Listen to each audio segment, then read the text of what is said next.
آغاز کیا جائے۔ ایک مرتبہ بلند آواز سے اپنے آقا و مولا صلی اللہ علیہ وآلہ وسلم کی بارگاہ میں درود و سلام کے نذرانے پیش کیجیے۔ اللہم صلی علی سیدنا و مولانا محمد طب القلوب و دوائها وعافیت الابدان و شفائها ونور الابصار و ضیائها وروح الارواح و غذائها وعلى آلہ واصحابہ وبارک وسلم۔ حضور سرور انبیاء حبیب کبریا شفیع روز جزا علیہ التحیۃ والثناء اس دنیائے آب و گل میں رحمت للعالمین بن کر تشریف لائے، اور اس بات پر سب کا اتفاق ہے، ہر ایمان والے کا ایمان ہے کہ رسول اللہ صلی اللہ علیہ وآلہ وسلم رحمت للعالمین ہیں۔ رحمت للعالمین کا مطلب یہ ہے کہ آپ عالمین کے لیے رحمت بنا کر بھیجے گئے، اور اس عقیدے کی بنیاد قرآن مجید کی وہ آیت ہے کہ اللہ تعالیٰ نے اپنے حبیب سے ارشاد فرمایا وما ارسلناک الا رحمتا للعالمین، پیارے حبیب ہم نے آپ کو کل جہان والوں کے لیے رحمت بنا کر بھیجا۔ تو اس آیت طیبہ کی روشنی میں معلوم ہوا کہ رسول اللہ صلی اللہ علیہ وسلم عالمین کے لیے رحمت بنا کر بھیجے گئے۔ اس سے جہاں رسول اللہ کی رحمت کی وسعت کا اندازہ ہوتا ہے، وہیں رسول اللہ کی نبوت اور رسالت کی وسعت کا بھی اندازہ ہوتا ہے۔ دو لفظوں میں اسے یوں سمجھ جائیں کہ اللہ رب العالمین ہے اور رسول اللہ رحمت للعالمین ہے، یعنی خدا کی خدائی جہاں تک ہے، مصطفیٰ کی مصطفائی وہاں تک ہے۔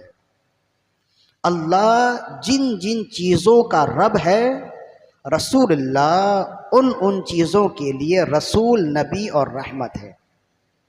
اسی لیے خود رسول اللہ صلی اللہ علیہ وآلہ وسلم نے ارشاد فرمایا کہ تمام انبیاء مختلف قوموں کی طرف آتے رہے، مختلف جماعتوں کی طرف آتے رہے، لیکن اللہ نے مجھے ارسلت الی الخلق کافہ، اللہ نے مجھے کل جہان کے لیے رسول اور نبی بنا کر بھیجا۔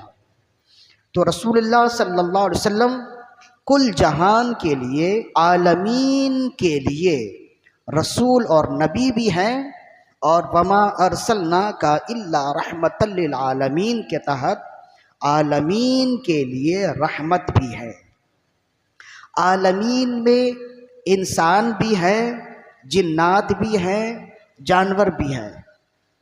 عالمین میں انسان بھی ہیں، انسانوں میں مسلمان بھی ہیں، کافر بھی ہیں، مشرک بھی ہیں۔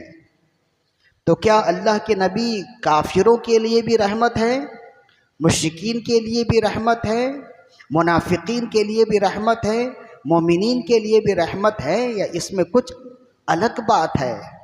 تو دو لفظوں میں یہ سمجھ جائیں کہ جب اللہ تعالیٰ نے اپنے حبیب کو عالمین کے لیے رحمت بنا کر بھیجا، تو آپ کی رحمت سے جہاں مومنین کو حصہ ملا ہے، وہی کافرین اور منافقین اور مشرکین کو بھی حصہ ملا ہے۔ چنانچہ قاضی ایاز نے اپنی کتاب الشفا، جو رسول اللہ صلی اللہ علیہ وآلہ وسلم کی سیرت اور معجزات پر لکھی جانے والی آج کے دن تک سب سے مستند اور معتبر کتاب ہے الشفا بتعریف حقوق المصطفیٰ، اندلس کے رہنے والے تھے، تو بہت بڑے عاشق رسول اور بہت زبردست عالم گزرے، قاضی ایاز المالکی رحمۃ اللہ علیہ۔ رسول اللہ صلی اللہ علیہ وآلہ وسلم کی سیرت پر تو کتابیں بہت لکھی گئیں اور لکھی جا رہی ہیں اور آئندہ بھی لکھی جائیں گی، لیکن قاضی ایاز کی الشفا واقعی ہر بیماری کے لیے شفا ہے۔ ہر زمانے کے علماء نے اس کتاب کو ہاتھوں ہاتھ لیا، اس کا اردو میں ترجمہ بھی موجود ہے۔ ہر مومن کو چاہیے ایک ایمان والے ہونے کی حیثیت سے، رسول اللہ صلی اللہ علیہ وسلم کے غلام ہونے کی حیثیت سے کم از کم اس کتاب کا مطالعہ ضرور کریں۔ بہت معلومات بھی ہے اور بہت برکتیں بھی اس کتاب کے حوالے سے علماء نے بیان فرمائیں۔ تو قاضی ایاز نے الشفا میں رسول اللہ صلی اللہ علیہ وآلہ وسلم کی مناقب بیان کرتے ہوئے اس آیت کا ذکر کیا تو فرمایا کہ رسول اللہ صلی اللہ علیہ وسلم کافروں کے لیے بھی رحمت ہے، منافقین کے لیے بھی رحمت ہے، مومنین کے لیے بھی رحمت ہے۔ اور پھر فرمایا کہ رسول اللہ صلی اللہ علیہ وآلہ وسلم مومنین کے لیے تو رحمت اس معنی کر ہیں کہ اللہ نے اپنے حبیب کے صدقے ایمان والوں کو اتنا کچھ عطا کیا کہ دیگر قوموں دیگر امتوں کو اتنا عطا نہیں کیا۔ اللہ نے اپنے حبیب کے ذریعے ہمارے لیے اس بات کو آسان کر دیا کہ ہم عمل تھوڑا کریں اور اجر زیادہ پائیں۔ ایک رات ایسی دے دی جو لیلۃ القدر ہے، جس میں عبادت کرنے کا ثواب مہینوں کی عبادت سے زیادہ ہے۔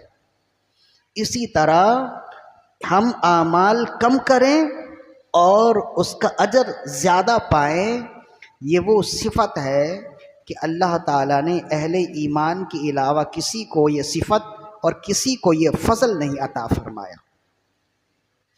یہ رسول اللہ کی رحمت سے ہی ہے، اور دوسرا یہ کہ خود رسول اللہ صلی اللہ علیہ وآلہ وسلم نے کئی مقامات پر ہمیں تکلیف میں پڑ جانے کے خوف سے بہت سے احکامات آپ نے ہم پر نافذ نہیں کیے۔ جیسے کہ آتا ہے مسواک کے بارے میں آتا ہے کہ رسول اللہ صلی اللہ علیہ وآلہ وسلم ہر نماز سے قبل مسواک کرتے، نماز کے بعد مسواک کرتے، گھر سے جب آپ باہر تشریف لے جاتے تو مسواک کرتے، اور جب گھر میں آتے تو سب سے پہلے کیا کرتے؟ جناب سیدہ عائشہ صدیقہ رضی اللہ عنہا فرماتی ہیں رسول اللہ مسواک فرماتے تھے، اور آپ مسواک سے اس قدر محبت کرتے کہ آپ نے فرمایا کہ میرا جی چاہتا ہے کہ میں مسواک ہر مومن پر لازم کر دوں، لیکن میں نے یہ اس وجہ سے نہیں کیا کہ اہل ایمان کے لیے مشقت کا باعث ہو جائے گا۔ اگر آپ ہم پر واجب کر دیں تو بغیر مسواک کے جو وضو کرے اور نماز پڑھے تو اس کی نماز بھی کامل نہیں ہوگی نا، پھر ایک طرح سے حرج کی بات ہوگی۔ تو رسول اللہ صلی اللہ علیہ وسلم نے کمال مہربانی فرماتے ہوئے مسواک کا ثواب تو ہمیں بیان کیا، لیکن یہ ہم پر واجب یا فرض نہیں فرمایا۔ اسی طرح جب آپ نے فرمایا اے اہل ایمان تم پر حج فرض ہے، ایک صحابی نے عرض کیا رسول اللہ کیا ہر سال فرض ہے؟ آپ خاموش رہے۔ پھر آپ نے فرمایا زندگی میں ایک بار فرض ہے، اور پھر آپ نے فرمایا جتنا میں بولوں اتنا ہی سمجھ لیا کرو، ہر ایک مسئلے کا سوال نہ پوچھا کرو، اگر تمہارے سوال کے جواب میں صرف ہاں کہہ دیتا ہر سال فرض ہو جاتا تو تمہارے لیے کرنا مشکل ہو جاتا، بعض اوقات ناممکن ہو جاتا۔ تو یہ رسول اللہ صلی اللہ علیہ وآلہ وسلم کی رحمت ہے ہم پر کہ ہم عمل تھوڑا کریں اور ہمیں اجر زیادہ ملے۔ 900 سال جن کی عمریں رہیں وہ بھی اعمال میں ہم سے پیچھے ہے، حالانکہ ہماری عمریں اوسطاً 60 سے 70 سال کی ہیں۔ اس کے باوجود ہم سب سے آگے آگے ہیں اعمال میں بھی، اور اللہ نے ہمارے بارے میں فرمایا کنتم خیر امت اخرجت للناس، تم خیر امت ہو جو لوگوں سے نکالی گئی ہو۔ تو اس کی وجہ رسول اللہ صلی اللہ علیہ وسلم کی ہم پر رحمت ہے۔ اور پھر کافروں پر آپ کی رحمت کیا ہے؟ قاضی ایاز الشفا میں فرماتے ہیں رسول اللہ کی رحمت کافروں پر اس طرح ہے کہ آپ رسول اللہ کی ولادت سے قبل کافروں کا انجام دیکھیں، قوم لوط کا انجام دیکھیں، قوم سمود کا انجام دیکھیں، قوم عاد کا انجام دیکھیں، قوم نوح کا انجام دیکھیں، ساری کی ساری قومیں تباہ و برباد کر دی گئی۔ کسی پر پتھروں کی بارش ہوئی، کوئی تیز آواز سے ہلاک کر دی گئی، کسی پر تیز ہوائیں چلیں، طوفانی بارشیں ہوئیں، ساری کی ساری قوم ختم ہو گئی، تمام لوگ نیست و نابود ہو گئے، صفحہ ہستی سے مٹ گئے۔ تو کیا اس طرح کے لوگ رسول اللہ کے زمانے میں نہیں تھے؟ تو کہا بے شک ایسے لوگ رسول اللہ صلی اللہ علیہ وسلم کے زمانے میں بھی تھے، بلکہ ان سے زیادہ سخت تھے۔ انہوں نے تو تباہی دیکھی اور انہوں نے تباہی کا سامنا کیا، اس کی وجہ یہ ہے کہ وہ نبی کا انکار کرنے والے تھے۔ اور رسول اللہ کے زمانے میں جو لوگ تھے وہ فقط نبی کا انکار نہیں، سید الانبیاء کا انکار کر رہے تھے، جبکہ ایک نبی کا انکار تمام انبیاء کا انکار ہے۔ تو سید الانبیاء جو نبی ہیں، جو محمد مصطفیٰ ہیں، جو حبیب کبریا ہیں، ان کا انکار تمام نبیوں کے انکار سے زیادہ بڑا قصور ہے۔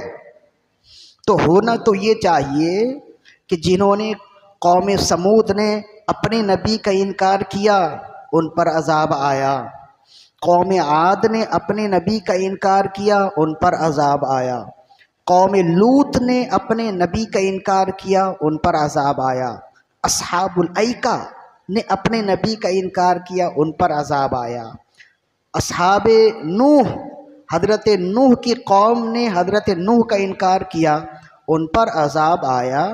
تو انہی عذابوں میں سے کوئی عذاب ان لوگوں پر کیوں نہیں آیا جنہوں نے سید الانبیاء کا انکار کیا؟ اس لیے کہ اللہ کے نبی حضرت نوح علیہ السلام سے بھی زیادہ مقرب بارگاہ ہیں، حبیب کبریا ہیں۔ اللہ کے نبی حضرت صالح علیہ السلام کے بھی نبی ہیں۔ اللہ کے نبی محمد رسول اللہ حضرت لوط علیہ السلام سے بھی مرتبے میں بلند و بالا ہیں۔ تو جب ان انبیاء کی قوموں پر نبیوں کو جھٹلانے پر عذاب آیا تو سید الانبیاء کے جھٹلانے پر اہل قریش پر، اہل عرب پر عذاب کیوں نہیں آیا؟ تو جب آپ یہ دیکھیں گے تو پھر آپ کو اس بات کا یقین ہو جائے گا کہ اگرچہ انہوں نے پچھلی امتوں سے بڑھ کر قصور کیا، پھر بھی ان کی طرح، بلکہ ہونا تو یہ چاہیے کہ ان کی عذاب سے بڑھ کے عذاب آئے، اس کے باوجود عذاب اس وجہ سے نہیں آیا کہ آپ رحمت للعالمین، آپ کی رحمت سے کافروں کو بھی حصہ ملا۔ آخرت میں جو ہوگا وہ ہوگا، لیکن آپ کی رحمت سے کافروں کو اس طرح سے حصہ ملا کہ اللہ نے انہیں زمین میں برتنے دیا، اللہ نے انہیں زمین میں رہنے دیا، پچھلی قوموں کی طرح انہیں نیست و نابود نہیں کیا، ان پر پتھروں کی بارش نہیں ہوئی، زمین ان کے لیے نہیں پھٹی، دریا سمندر ان کے لیے چاک نہیں ہوئے، طوفانی بارش کے سبب ان کی بستیاں صفحہ ہستی سے نہیں مٹا دی گئیں، ایسا کچھ بھی نہیں ہوا۔ اس کی وجہ یہ نہیں ہے کہ وہ تھوڑے قصوروار تھے، بے شک ان قوموں سے بڑھ کر وہ قصوروار تھے، اس کے باوجود ان پر عذاب اس وجہ سے نہیں آیا کہ آپ رحمت للعالمین ہیں۔ نجدی تجھ کو مہلت دی کہ تو اس عالم میں ہے، کافر و مشرک بھی رحمت رسول اللہ کی، یہی اعلیٰ حضرت رحمہ اللہ نے فرمایا۔ تو یہ رسول اللہ کی رحمت ہے کافروں پر۔ منافقین، علماء نے فرمایا کہ کافر وہ ہے جو کھلے عام اللہ اس کے رسول کا انکار کرے، مومن وہ ہے جو کھلے عام اللہ اس کے رسول کا اقرار کرے، اور منافق وہ ہے جو زبان سے اقرار کرے دل سے انکار کرے۔ تو کہا کہ یہ کافر سے بھی زیادہ خطرناک ہے، اس لیے کہ کافر کا کفر تو واضح ہے، اس سے بچنا بھی ممکن ہے، لڑنا بھی آسان ہے۔ منافق سے کون لڑے؟ گھر کا بھیدی جو ہے نا وہ سب سے زیادہ خطرناک ہوتا ہے۔ کا منافق کافر سے زیادہ سخت ہے۔ یہی وجہ ہے کہ آپ جب الف لام میم پڑھیں گے نا، اہل ایمان کی تعریف کی گئی ہے 4 آیات میں، کافروں کی تعریف کی گئی ہے 2-3 آیات میں، اور پھر منافقین کی تعریف 5-6 آیات میں کی گئی ہے، کئی تعریف کی گئی ہیں۔ اس کی وجہ یہ ہے کہ ان کی پہچان بہت مشکل ہے، اور ان کا کفر کافروں کے کفر سے زیادہ ہے۔ لیکن چونکہ ہر شخص انہیں پہچان نہیں سکتا، اللہ کے نبی تو پہچانتے ہیں نا، اس کے باوجود رسول اللہ نے انہیں مسجد میں نماز پڑھنے کی اجازت دی۔ کافر منافق مر جائے تو آپ نے اس کی نماز جنازہ پڑھنے کی اجازت دی، منافق مر جائے تو وہ اہل ایمان کے قبرستان میں دفن ہوگا، منافق مر جائے تو آپ نے اسے اجازت دی کہ وہ کفن دفن کروائے گا۔ تو یہ ساری اجازتیں دینا اس بات کے باوجود کہ آپ کو معلوم ہے کہ یہ دل سے منافق ہے، یہ دل سے کافر ہے، اس کے باوجود آپ کا تعلق، آپ کا رویہ ان کے ساتھ اہل ایمان کا سا ہونا، یہ اس بات کی دلیل ہے کہ جیسے آپ کی رحمت کافروں کے لیے تھی ایسے ہی منافقین کے لیے بھی تھی۔ تو آپ کی رحمت سے حصہ اہل ایمان نے پایا، خوب پایا، لیکن آپ کی رحمت سے حصہ ایسا نہیں ہے کہ کافروں کو نہیں ملا، کافروں کو بھی آپ کی رحمت سے حصہ ملا، اور پھر منافقین کو بھی ملا۔ اور پھر آگے جا کے قاضی ایاز فرماتے ہیں صرف یہی نہیں ہے بلکہ فرشتوں کو بھی آپ کی رحمت سے حصہ ملا۔ کہتے ہیں فرشتوں کو آپ کی رحمت سے حصہ کیسے ملا؟ فرشتوں کے سردار سے پوچھے تو قاضی ایاز نے لکھا کہ رسول اللہ صلی اللہ علیہ وآلہ وسلم نے جبریل امین سے پوچھا کہ اے جبریل، اللہ نے مجھے عالمین کے لیے رحمت بنا کر بھیجا ہے، میری رحمت سے ہر ایک کو حصہ ملا ہے، کیا میری رحمت سے تمہیں بھی حصہ ملا ہے؟ عرض کرنے لگے یا رسول اللہ صلی اللہ علیہ وآلہ وسلم، بے شک آپ کی رحمت سے مجھے بھی حصہ ملا ہے۔ آپ نے پھر دریافت فرمایا وہ کیوں کر، کیسے تمہیں میری رحمت سے حصہ ملا؟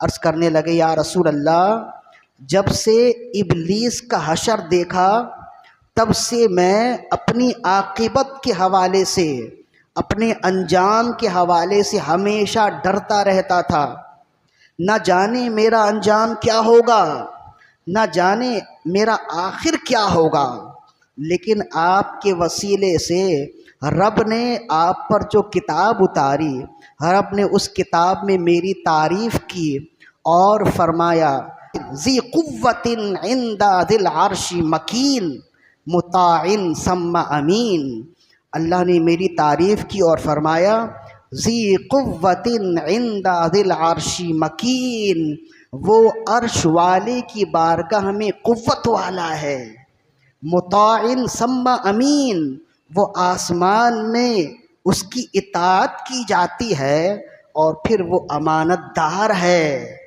تو کہتے ہیں جب اللہ نے آپ پر یہ آیت اتاری تو پھر مجھے تسلی ہو گئی کہ میرا انجام بھی بہترین ہوگا، اس لیے کہ اللہ نے میری تعریف کی اور مجھے امین کہا۔ امین کا معنی ہی یہ ہوتا ہے کہ میں ہر طرح کے برے انجام سے امان میں آ گیا اور میں اللہ کا امانت دار ہو گیا۔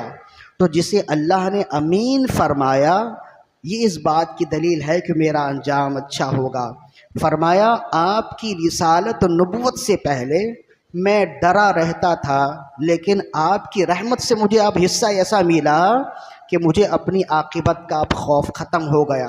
مجھے اب یہ خوف نہیں ہے کہ میرا انجام برا ہوگا، یہ آپ کے صدقے میں ہے۔ تو جیسے رسول اللہ کی رسالت سے، رحمت سے مسلمانوں کو حصہ ملا، کافروں کو حصہ ملا، منافقین کو حصہ ملا ہے، ایسے ہی فرشتوں کو بھی حصہ ملا ہے۔